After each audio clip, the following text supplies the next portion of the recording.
नमस्कार, विंध्या टाइम्स में आपका स्वागत है।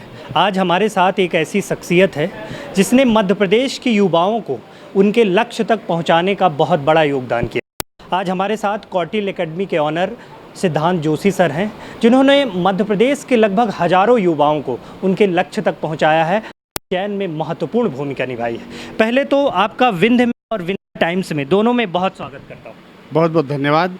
विंध्या टाइम्स जिस तरीके से काम कर रहा है, मुझे लगता है कि आगे चल के ये सिर्फ विंध्य नहीं बल्कि मध्य प्रदेश की भी आवाज़ बनेगा। पहला सवाल ये करना चाहूँगा कि विंध्य में आप दौरे पे हैं, किन उद्देश्यों को लेकर और किन कामों को लेकर यहाँ पे इस समय आ जाए हैं? दरअसल विंध्य क्षेत्र अपने आप में बहुत पोटेंशियल वाला एरिया है। मुझे लगता है कि मध्य प्रदेश के बनने में जो इसका योगदान रहा है वो शायद किसी और क्षेत्र का हो भी नहीं सकता, लेकिन भविष्य की संभावनाएँ भी अपरंपार हैं।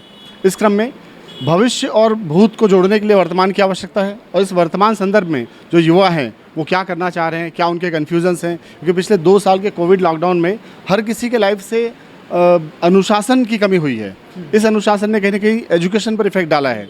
तो प्रयास ये है कि उसके बाद अब क्या करें, व्हाट नेक्स्ट, इस पर कुछ चिंतन मनन किया जाए, युवाओं की समस्याओं को सुना जाए और उनके कुछ कन्फ्यूजन्स हों उसको दूर करने में अगर हम सफल रहे तो निश्चित रूप से यात्रा भी सफल होगी।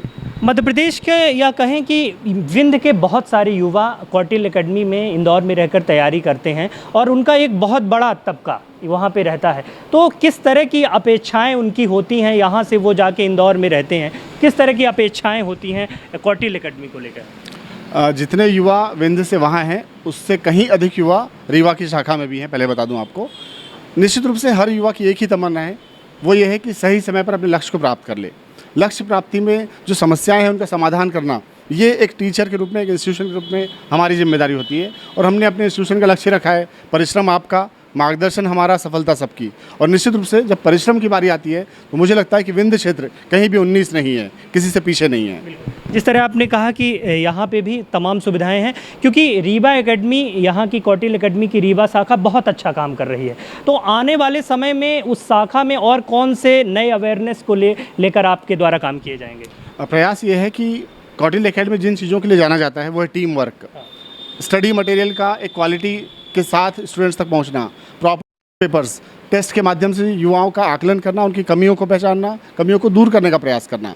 तो प्रयास ये है कि इस बार हम जो हेड ऑफिस में जितनी भी योजनाएं हैं उन सब को यहाँ की शाखा में भी डिप्लॉय करें, ताकि यहाँ के जो स्टूडेंट्स हैं उनको वो सारी सुविधाएं मिले जो इंदौर या भोपाल में मिलती है। बिल्कुल, आपने इंदौर भोपाल की बात की। एक धारणा बनती है तमाम क्षेत्रों में कि केवल सिलेक्शन इंदौर और दिल्ली में होते हैं, इसको लेकर क्या कहेंगे? आपने खुद प्रश्न में उत्तर भी दिया है, धारणा बनती है, ऐसा सत्य नहीं है।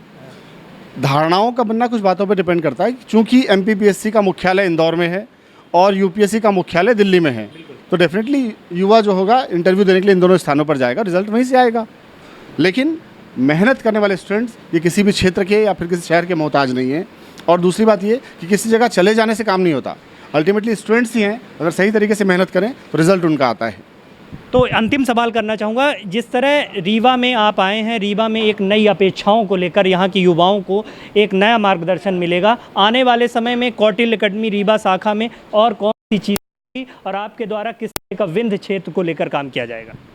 पहला प्रयास तो ये होगा कि जो युवा मेहनत करना चाह रहे हैं उस मेहनत को सही दिशा देना एक शिक्षक के रूप में, एक इंस्टीट्यूशन के रूप में कौटिल्य एकेडमी की रिस्पॉन्सिबिलिटी है। और मुझे लगता है कि टीम कौटिल्य की रीवा शाखा के जो दिगांचल बघेल है, उनके साथ जो टीम है वो जिस तरीके से काम कर रहे हैं, अभी तक मेरी जानकारी है वो सही दिशा में काम कर रहे हैं। तो आज उनका भी मूल्यांकन होना है, ये भी चेक किया जाए, अगर कोई गलतियाँ हैं सुधारी जानी है। और दूसरा ये कि स्टूडेंट्स अगर लक्ष्य निर्धारित कर चुके हैं तो उनको उनके लक्ष्य तक पहुँचने में कौटिल्य एकेडमी जो कुछ कर सकती है, जो बेस्ट पॉसिबल है, वो हम अपनी ओर से प्रयास करेंगे।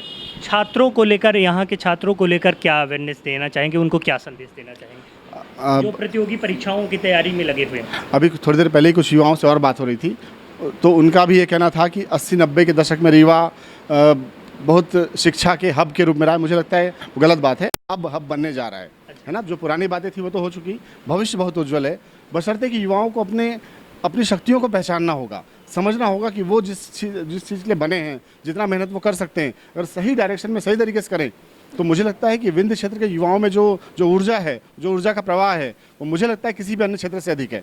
और यही रीज़न है कि सिलेक्शन आप जब कभी उठा के देख लीजिए, रीवा, सतना, ये जो क्षेत्र हैं, रिजल्ट में हमेशा जो टॉपर लिस्ट यहीं से होता है। तो इन क्षमताओं को समझना पड़ेगा। तो ये थे हमारे साथ सिद्धांत जोशी सर, जिनका सीधे तौर पे कहना है कि मेहनत छात्रों की हमारा मार्गदर्शन होगा और आने वाले समय में रीवा एक शिक्षा का और भी बहुत बड़ा हब बनने जा रहा है।